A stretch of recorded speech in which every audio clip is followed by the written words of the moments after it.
तो दोस्तों, हमारी आज की कहानी एक ऐसी घटना पर आधारित है जिसके बारे में हम अक्सर न्यूज़पेपर में पढ़ा करते हैं। तो आपको क्या लगता है, कहानी में ऐसा क्या खास होगा? क्या ये भी एक साधारण सी कहानी है या है हमारे समाज का एक कड़वा सच जिससे सभी बचना चाहते हैं? मगर जब किसी व्यक्ति के साथ इस तरह की घटना घटित होती है तो यही समाज उसके साथ कैसा व्यवहार करता है? क्या हमारा समाज उस पीड़ित को सपोर्ट करता है या फिर हमें इज्जत खराब होने के डर से चुप रहने के लिए मजबूर करता है? आज की कहानी भी कुछ इस तरह के कई सवालों से भरी हुई है जो आपको सोचने पर मजबूर कर देगी कि आखिर क्या सही है और क्या गलत है। तो कहानी की शुरुआत में हमें देविका नाम की एक फिजिकल एजुकेशन टीचर को दिखाया जाता है जिसकी आंख अपने घर पर खुलती है। वो आईने में खुद को देख रही होती है और सोचने लगती है कि उसके साथ आखिर क्या हुआ है, क्योंकि उसे कुछ याद नहीं आ रहा है कि आखिर उसके साथ हुआ क्या है। जिसके बाद वो अपने पति सुजीत से पूछती है कि उसने उसे उठाया क्यों नहीं, वो कितनी देर से सो रही है। सुजीत ने उससे कहा कि वो पिछले कुछ दिनों से स्कूल में काफ़ी बिजी थी और इसीलिए उसने उसे उठाया नहीं। वो उसे ये भी कहता है कि वो नींद में कुछ बड़बड़ा रही थी पर उसे कुछ समझ नहीं आया।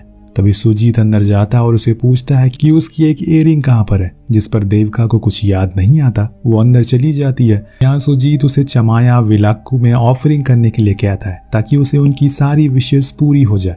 असल में दोस्तों, देविका और सुजीत बहुत समय से एक बच्चे की उम्मीद कर रहे हैं, मगर शादी के 4 साल हो जाने के बाद भी उन्हें कोई बच्चा नहीं हुआ, जिसकी वजह से सुजीत अक्सर देविका को मंदिरों में ले जाया करता है ताकि भगवान उनकी प्रार्थना सुन ले। इधर देविका इयररिंग को हर जगह ढूंढती है पर वो उसे कहीं दिखाई नहीं दे रही थी। तभी सुजीत को उसके दोस्त केविन का कॉल आता है और वो ऑफिस के लिए निकल जाता है। उसके जाने के बाद देविका बाथरूम में जाती है और अपने कपड़े हटा कर देखती है। आज उसे अपने पूरे शरीर में अजीब तरह का महसूस हो रहा है, पर अभी उसे कुछ समझ नहीं आ रहा पिछले कुछ घंटों में उसके साथ क्या हुआ है। लेकिन ये बात तो बहुत अजीब थी। क्या सच में उसके साथ कुछ हुआ है या फिर ये उसका बस एक वहम है? सुजीत और केविन एक हॉस्पिटल में काम करते हैं। केविन सुजीत का एक खास दोस्त है जिसे वो अपनी सारी बातें शेयर करता है और वो ये भी बात बताता है कि सुजीत और देविका काफ़ी सालों से बच्चे के लिए कोशिश कर रहे हैं। वही हम केविन के बारे में कुछ जान पाते हैं, जैसे कि वो एक प्ले बॉय है। वो अपने आसपास काम करने वाली लड़कियों के साथ रिलेशनशिप में आने की कोशिश करता रहता है।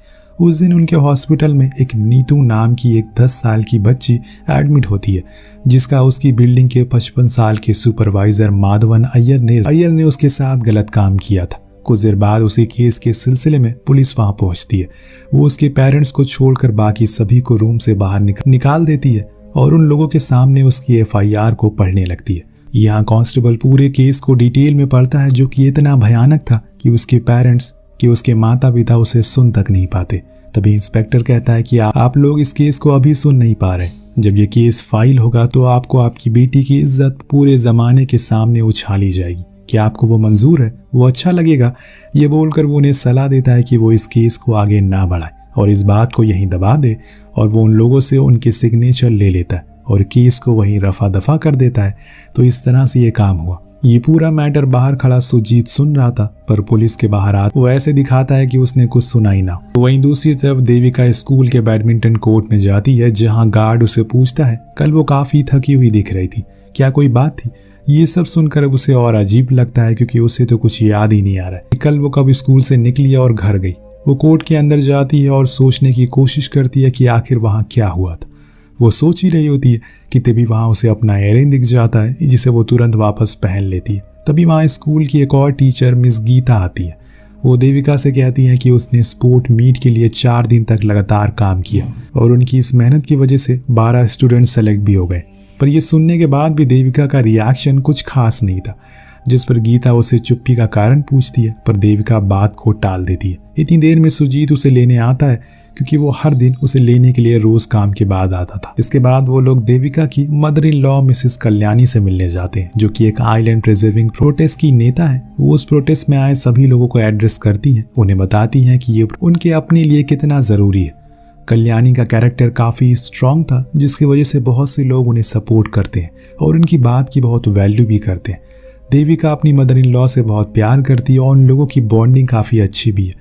इन सब के बाद देविका अपनी नॉर्मल लाइफ में लौट जाती है। जो भी उसे वहम हो रहा था वो उसे भूल कर आगे बढ़ जाती है। अब एक दिन अचानक देविका के पीरियड्स मिस हो जाते हैं। जब उसने प्रेगनेंसी किट यूज किया तो उसमें रिजल्ट पॉजिटिव आता है। उसके बाद उसने लैब टेस्टिंग भी करवाई, पर वो सच में प्रेग्नेंट थी।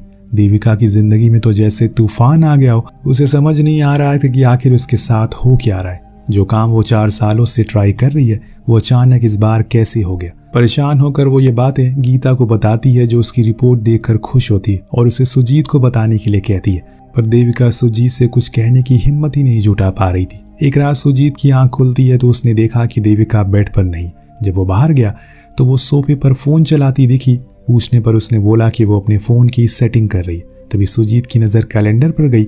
उसने उसके पीरियड्स के बारे में पूछा, जिस पर देविका ने कहा कि शायद इस महीने उसके काफी ज्यादा स्ट्रेस लिया, इस वजह से उसके पीरियड मिस हो गए। जो सुनकर वो देविका को फॉलिक एसिड की टैबलेट लेने के लिए कहता है और सोने चला जाता है।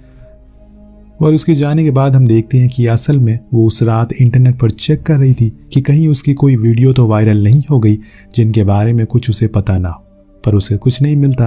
अगले दिन उसने मिस गीता से पिछले हफ्ते की सीसीटीवी फुटेज निकालने को कहा, लेकिन कैमरा खराब होने की वजह से वो पॉसिबल नहीं था।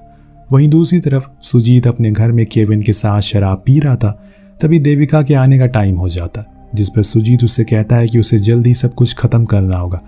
ये सुनकर केविन उससे कहता है कि आखिर वो अपनी बीवी से इतना डरता क्यों है, उसे तो अपने घर में प्राइम मिनिस्टर की तरह रहना चाहिए। जो सुनकर सुजीत कहता है कि मैं देविका को कभी चोट नहीं पहुंचा सकता हूँ। जिसके बाद वो सिगरेट ढूंढने लगता है और तभी उसे अलमीरा खोलता है। और जब वो अलमीरा खोलता है तो उसे उसमें देविका की लैब टेस्ट की रिपोर्ट मिलती है, जिससे उसे पता चल जाता है कि वो प्रेग्नेंट है।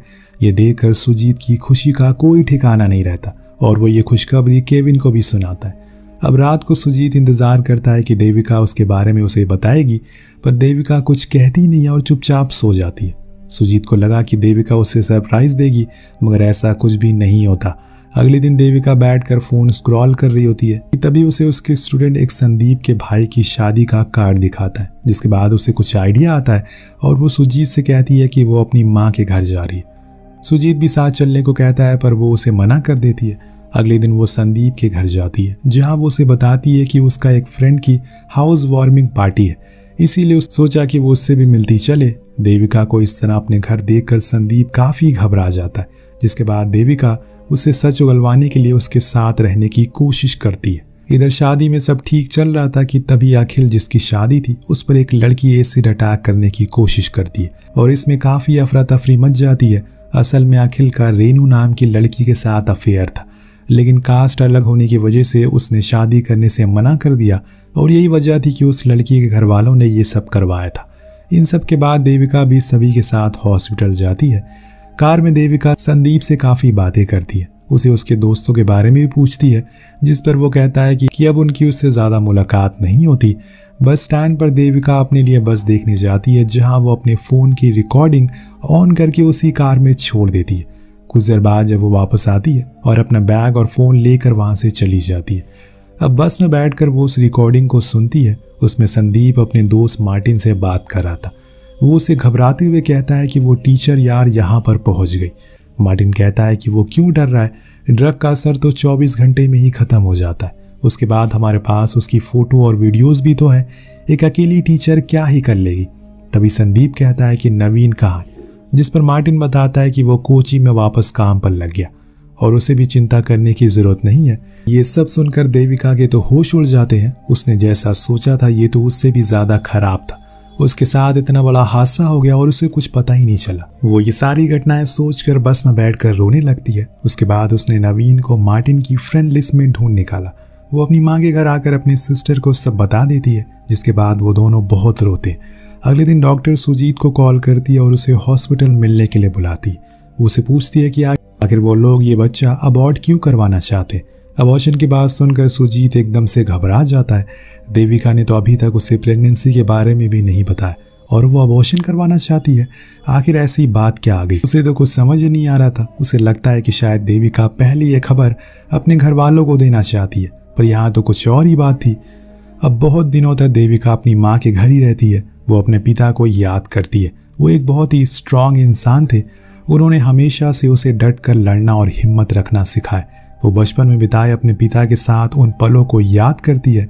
वो अपने आप को अंदर से टटोलने की भी कोशिश करती है। दिन रात बस यही सोचती रहती है कि आखिर वो इन सब से कैसे निकले। कुछ दिनों बाद वो वापस अपने घर आती है जहाँ सुजीत बेसब्री से उसका इंतजार कर रहा था। उस दिन वो सुजीत को बताती है कि वो किस तरह से स्पोर्ट मीट के लास्ट दिन पूरे स्कूल बंद करवा रही थी और इसी के साथ सारे टीचर भी वहां से चले गए। वो भी निकल ही रही थी कि तब बैडमिंटन कोर्ट से कुछ तेज म्यूजिक की आवाजें आई। जब उसने वहां जाकर देखा तो वहां कुछ लड़के मौजूद थे। उसने उन्हें कॉन्ग्रेचुलेट किया और उन्हें उसे मिठाई भी खिलाई। पर अब वो वापस जाने लगी तो वो लड़के उसे परेशान करने लगे और तभी अचानक से वो बेहोश हो गई। उसके बाद उसे रात को होश आया और तब वो अपने घर पर थी। ये सब सुनकर सुजीत को तो बहुत गुस्सा आता है। वो देविका पर जोर जोर चिल्लाने लगता है। उसने ये तक कह दिया कि वो जानबूझकर दूसरे के बच्चे को पाल रही है। यहाँ देविका को सुजीत से इस तरह का रिएक्शन की उम्मीद नहीं थी। सुजीत बहुत ही गुस्से में आ चुका था। अगले दिन वो हॉस्पिटल जाता है जहाँ उसने केविन को सब बता दिया। ये सब सुनकर केविन बोलने लगा कि ये सब उसकी ही गलती है। उसने देविका को जॉब करने ही नहीं देना चाहिए था। जिसके बाद सुजीत उसे मदद मांगता है। इन सब के बाद अगले दिन केविन और सुजीत के घर पर आते हैं जहाँ केविन देविका से बात करता है। वो उसे कहता है कि वो अबॉर्शन करवा ले जिसके बाद सब कुछ नॉर्मल हो जाएगा। ये सुनकर देविका को बहुत गुस्सा आता है। ये लोग इस बात को दबाना चाहते हैं और वो सुजीत को तुरंत घर से बाहर निकाल देती है। इतनी बेइज्जती के बाद सुजीत जब केविन के पीछे जाता है तो वो उसकी एक बात नहीं सुनता और वहां से चला जाता है। कुछ देर बाद वो वापस देविका के पास आता है। वो उसे नाराज होते हुए कहती है कि आखिर उसका हस्बैंड कौन है, केविन है या फिर वो है। जिस पर सुजीत कहता है कि उसे इमोशनल आउटबर्स्ट हो गया है और ये सुनकर देविका कहती है कि क्या वो उससे भी ज्यादा परेशान है। उसके बाद वो सुजीत को अगले दिन अपने साथ पुलिस स्टेशन जाकर कंप्लेंट फाइल करने के लिए कहती है। वो दोनों अंदर जाते हैं जहाँ पर वो उसे साइड में ले जाकर बोलने लगता है कि उसे बाकी लोगों के बारे में भी सोचना चाहिए। उसकी भी अपनी एक बहन है, अगर सबको पता चल गया तो उसका क्या होगा। जिस पर देविका को बहुत गुस्सा आता है पर उस तरह की बातें करके सुजीत उसे अपने जाल में फंसाने में कामयाब हो जाता है और देविका वहां से चली जाती है। इसके बाद सुजीत केविन को कॉल करता है और उसका शुक्रिया कहता है। असल में दोस्तों सुजीत ने ये सब केविन के कहने पर ही किया था। उसी रात देविका अपनी mother in law Mrs Kalyani को सब कुछ बता देती है जिस पर वो उसे कहती है कि उसे कहीं पर भी न्याय नहीं मिलेगा क्योंकि इस समाज में सभी के अपने सही और गलत के मायने अलग होते हैं। इस वजह से उसे अपने लिए खुद ही लड़ना होगा। कोई भी उसके लिए कुछ नहीं कर पाएगा। कल्याणी देविका को ये भी बताती है कि किस तरह से सुजीत के पिता के जाने के बाद बहुत से लोगों ने उसके साथ गलत किया पर उन्होंने कभी हिम्मत नहीं हारी। उन्होंने देविका को पूरा सपोर्ट किया और उससे कहा कि वो उसके साथ है। अब अगले दिन जब सुजीत की नींद खुली तो देविका वहां पर नहीं थी। वो अपनी माँ से पूछता है जिस पर उन्होंने बताया कि वो अपनी माँ के घर गई है। उसे लगता है कि उसने अपनी माँ को इस बारे में कुछ नहीं बताया पर तभी कल्याणी खुद ही उसे बता देती है उन्हें सब पता है। जब सुजीत समाज में बदनामी के डर से पुलिस कंप्लेन ना फाइल करने के लिए कहता है तो उसकी माँ उसे नफरत से देखती है और कहती है कि आज अगर उसके पिता जिंदा होते तो वापस मर जाते। उसके बाद वो उसे दोबारा कभी ना मिलने के लिए बोलकर वापस चली जाती है। इन सब के बाद सुजीत देविका को कॉल करता है जो उसकी माँ रिसीव करती। उसे बताती है कि देविका की अभी सर्जरी चल रही है जिससे सुनकर वो बहुत खुश होता है। लेकिन जब वो उसे वहां आने के लिए कहता है तो वो उसे मना कर देती है। कुछ दिनों बाद देविका अपनी माँ के घर पर होती है जब अजमल नाम का एक लड़का उससे मिलने आता है। असल में वो देविका का टीचर का बेटा था पर देविका के टीचर एक मर्डर केस में फंस गए थे और कुछ समय बाद उनका भी मर्डर हो गया। इन सब वजह से देविका को लगने लगा कि वो एक अच्छे इंसान नहीं थे और इसी वजह से उसने उनके साथ सारे रिश्ते तोड़ दिए। पर उस दिन अजमल वहां पर आया और उसने देविका से कहा कि उसके पिता एक बच्चे को बचाने के लिए उस खूनी खेल में उतर गए थे। उसके बाद वो उसी में फंस गए। ये सब सुनकर देविका को एहसास हुआ उस बात का जो उसकी मदर इन लॉ ने उसे बताई थी कि हर किसी के लिए सही और गलत के मायने अलग अलग होते हैं। अब अजमल उसके लिए एक तोहफा भी लाया था जो देकर वो वहां से चला जाता है। देर बाद देविका को एक कॉल आता है जिसमें सामने वाले आदमी ने कहा कि वो कोची में है। अगले दिन देविका सीधा वहां पहुंचती है जहां नवीन एक डिलीवरी बॉय का काम करता है। वो उसी के रेस्टोरेंट में उसे मिलने जाती है और उसे बताती है कि वो स्कूल की तरफ से वहां पर आई है। वो नवीन को अपना नंबर देती है और उसे फ्री टाइम मिलने के लिए कहती है। नवीन भी ये सुनकर काफी खुश हो जाता है और वहां से चला जाता है। बाहर आकर देविका उसी आदमी से मिलती है जो उसे कहता है कि अब उसे परेशान होने की जरूरत नहीं है क्योंकि अब वो उनकी टेरिटरी में है। इसके बाद वो उसे एक दूसरे आदमी के साथ बाइक पर बैठकर वहां से चला जाता है। रात को वो आदमी ड्रंक होकर उसके पास आता है जो देविका को बिल्कुल अच्छा नहीं लगता पर वो उससे कहता है कि उसे परेशान होने की जरूरत नहीं है, वो उसके साथ कुछ भी गलत नहीं करेगा और उसे बताता है कि उसके पेरेंट्स एक ट्रेन एक्सीडेंट में गुजर गए। उसके बाद उसके सामने जो काम आया उसने किया। उसने ये भी बताया कि कल्याणी के ऊपर उसके बहुत सारे एहसान हैं और उन्होंने ही उसे वहाँ पर भेजा है।